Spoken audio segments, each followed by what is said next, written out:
過來是民進黨台北市長參選人沈碧容，昨結束着訪問美國的行程，今仔日舉行成果記者會。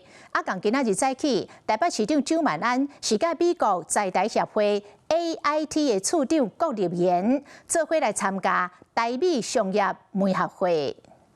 意外的發現，我們大家都有6666，所以加起來就是一個66大順的訪美成果。球衫背後6666，希望選前賣黨66大順。民進黨台北市長參選人沈碧容結束8天訪問美國行程，舉辦記者會，佮穿限定版的 Team 台灣球衫，展現民進黨台北隊氣勢。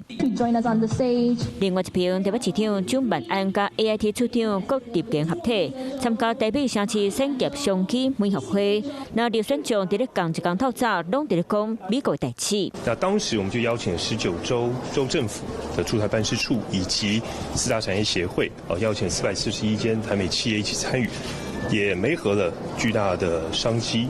蔣萬安對沈碧容訪問美國無受到正面回應，顛倒台北市機長戴錫欽會講甲酸溜溜，講沈碧容去到美國見一寡唔是講真重要的人。比如說我們有見議長嘛。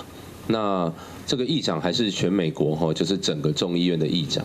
那這個戴錫欽也是議長，所以他說他自己不重要，這個有點尷尬。除了看上甲美國朋友有互動，感情真大嘛，因為蔣萬安訪會講要倒過了後，掀起另外一波鬧熱攻防。這筆會嘛涉入首都市長戰場。倒戈哈，這個的戰場是在全國了，所以呢，如果他真的是要選台北市長的話，他關心的應該是台北的市政。我的態度說，國民黨內部一定要充分討論，而且要形成共識，再加上必須有民眾黨的同意跟支持，才能思考下一步。